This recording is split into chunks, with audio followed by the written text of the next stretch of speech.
Video yang memperlihatkan mobil dimodifikasi aksi ngedrive viral di media sosial. Video tersebut ramai jadi perbincangan.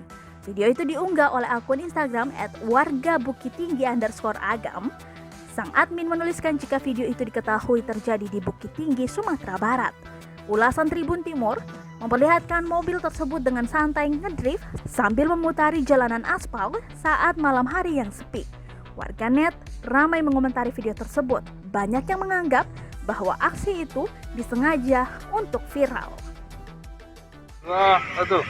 Assalamualaikum warahmatullahi wabarakatuh.